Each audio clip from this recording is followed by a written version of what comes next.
दोस्तों नमस्कार। कहानी सुने बार बार। आप हमारे साथ सुन रहे हैं स्टोरी विथ रणजीत। सुनिए सुकून से। आज मैं आपको महात्मा बुद्ध और डाकू अंगुलीमाल की कहानी सुनाने जा रहा हूं, और इस कहानी में हमें क्या सीख मिलती है यह भी मैं आपको बताऊंगा। तो आइए सुनते हैं कहानी महात्मा बुद्ध और अंगुलीमाल।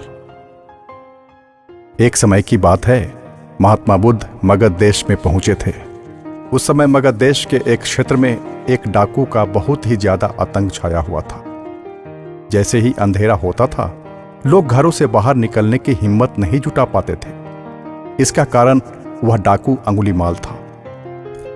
अंगुलीमाल बहुत ही ज्यादा एक खूंखार डाकू था जो जंगल में रहता था, और अगर कोई भी राहगीर उस जंगल से गुजरता था तो वह रास्ते में लूट लेता था और उसे मारकर उसकी एक उंगली काटकर माला के रूप में अपने गले में बांध लेता था। इसी कारण से लोग उसे अंगुलीमाल कहते थे।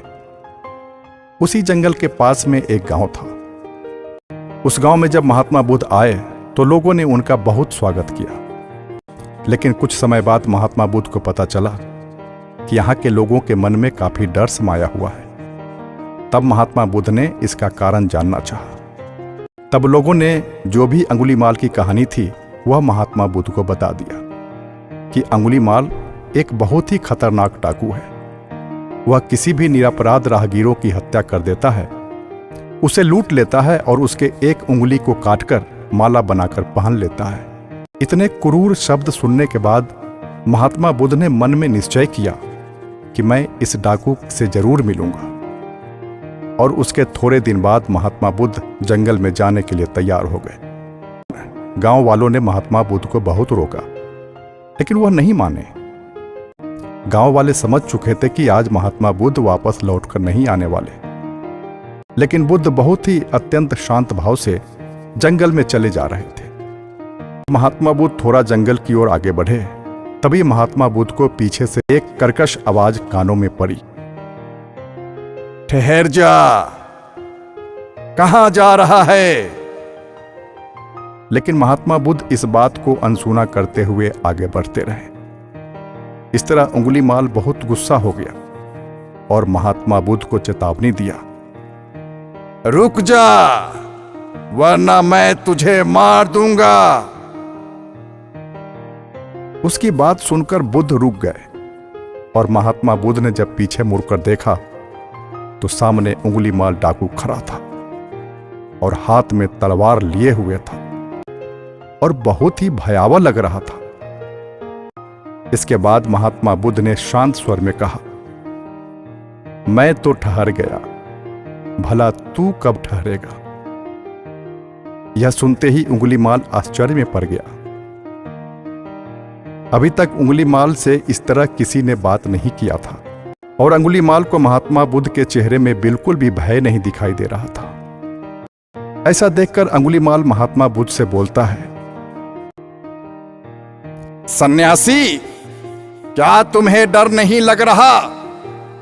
देखो मैंने कितने लोगों को मारकर उनकी उंगलियां माला बनाकर पहन रखी है।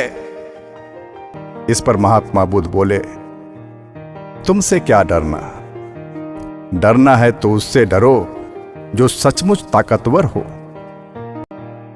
अंगुलीमाल जोर जोर से हंसने लगा और बोला, क्या तू मुझे ताकतवर नहीं समझता है? मैं तो एक बार में 10-10 लोगों का सिर काट सकता हूं। यह सुनकर महात्मा बुद्ध ने अंगुलीमाल से कहा, अगर तुम सचमुच ताकतवर हो तो जाओ, उस पेड़ से 10 पत्ते तोड़कर लाओ। अंगुलीमाल ने तुरंत 10 पत्ते तोड़े और बोला, इसमें क्या है? कहो तो मैं पेड़ ही उखाड़ कर ले आऊं। महात्मा बुद्ध ने कहा, नहीं, पेड़ उखाड़ने की जरूरत नहीं है। यदि तुम वास्तव में ताकतवर हो तो जाओ, अब इन पत्तियों को पेड़ से जोड़ दो। अंगुलीमाल क्रोधित हो गया और बोला, तुम कैसे महात्मा हो? तुम्हें नहीं पता कि तोड़ी हुई चीज को दोबारा नहीं जोड़ सकते हैं? भला कभी टूटे पत्ते भी जोड़ सकते हैं?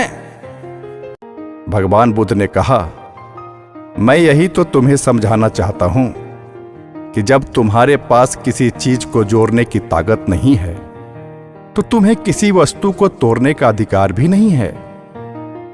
तुम जिस चीज को जोड़ नहीं सकते उसे तोड़ने का अधिकार तुम्हें किसने दिया?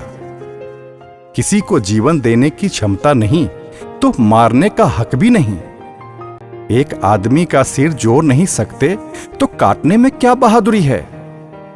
महात्मा बुद्ध आगे बोले, तू मुझे रुक जा कह रहा था। मैं तो कब से स्थिर हूं। वो तू ही है जो स्थिर नहीं है। अंगुलीमाल यह बातें सुनकर अचंभित रह गया और महात्मा बुद्ध की बातों को सुनने लगा। यह सब सुनकर अंगुलीमाल के हाथों से हथियार छूट गया। एक अनजान सी शक्ति अंगुलीमाल के हृदय को पूरी तरह से बदल कर रख दिया और अंगुलीमाल को महात्मा बुद्ध की बातें सुनकर काफी आत्मग्लानि महसूस हुआ। वह महात्मा बुद्ध के पैरों पर गिर पड़ा और बोला, मुझे क्षमा कर दीजिए, मैं भटक गया था। आप मुझे शरण में ले लीजिए। भगवान बुद्ध ने उसे अपने शरण में ले लिया और अपना शिष्य बना लिया और उस समय से जंगल में सभी लोग आराम से आने जाने लगे और अंगुलीमाल का अंत हो गया। भगवान बुद्ध के शरण में आ गए। दोस्तों, इस कहानी से क्या सीख मिलती है? सीख यही मिलती है कि सही मार्गदर्शन मिलने पर व्यक्ति बुराई की राह को छोड़कर अच्छाई को चुन लेता है। एक सही मार्गदर्शक मिलनी चाहिए। एक विचार आपके अंदर आनी चाहिए और किसी भी समय आदमी बदल सकता है। उसे सही रास्ता दिखाने वाला कोई न कोई एक अच्छा व्यक्ति होना चाहिए। दोस्तों, ये कहानी कैसी लगी ये आप जरूर कमेंट्स में लिखकर बताएंगे और आगे की कहानी सुनने के लिए आप इसे सब्सक्राइब जरूर करेंगे। बहुत बहुत धन्यवाद।